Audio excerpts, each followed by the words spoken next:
সর্বোচ্চ পদ এবং বাংলাদেশের বিশেষ বিশেষ দুটি পরিস্থিতিতে যাদেরকে আমরা সামাল দিতে দেখেছি 2007-এর সময়ের কথা যদি বলি 2024-এর বিশেষ পরিস্থিতিতে রাষ্ট্রপতি সেটি নিয়ে একটু প্রশ্ন শুরু করতে চাই।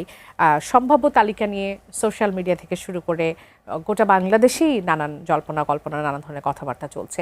সম্ভাব্য প্রার্থী তালিকা নিশ্চয়ই আপনাদের কাছে আছে, একটু জানতে চাইবো। যেখানে সবচেয়ে বেশি কথা হচ্ছে মির্জা ফখরুল ইসলাম আলমগীরের পরই ডক্টর মোহাম্মদ ইউনূসের কথা, আপনার মুখ থেকে একটু শুনুন। আসলে মহামান্য যিনি রাষ্ট্রপতি ছিলেন ইতিমধ্যে পদত্যাগ করেছে।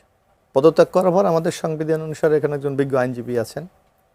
যখন আমাদের পার্লামেন্ট আছে এবং আমাদের স্পিকার স্টিল আছে, নিয়ম অনুযায়ী স্পিকার ভারপ্রাপ্ত রাষ্ট্রপতি হবেন এবং সেইটাই অনুসরণ করেই তাকে দায়িত্ব দেওয়া হয়েছে এবং আগামী 3 মাসের মধ্যে রাষ্ট্রপতি নির্বাচনের জন্য সংসদের ব্যবস্থা গ্রহণ করতে হবে। এখন আমি ব্যক্তিগতভাবে মনে করি রাষ্ট্রপতি বাংলাদেশের সাংবিধানিক প্রধান এবং এর গুরুত্বটা মহসিন ভাই আরো ভালো বলতে পারবেন।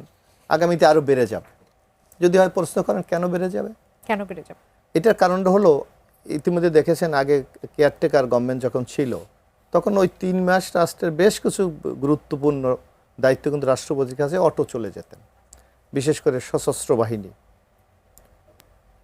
এবং এখন আবার পঞ্চদশ সংশোধনী যখন বাতিল হয়ে গেল তখন অটোমেটিক কিন্তু 13দশ সংশোধনী রিভাইভ করলো।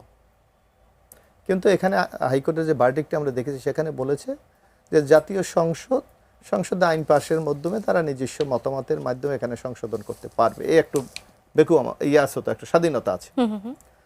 সেই ক্ষেত্রে আমরা মনে করি আগামী দিনে রাষ্ট্রপতি বাংলাদেশের রাজনীতির জন্য খুবই একটি গুরুত্বপূর্ণ। অনেকে বলে রাষ্ট্রপতি একমাত্র কবর জিয়ারত করা ছাড়া কোনো কাজ নাই। কেয়ারটেকারের গভর্নমেন্টে কিন্তু সেই সুযোগটা কম বলে আমরা মনে করি।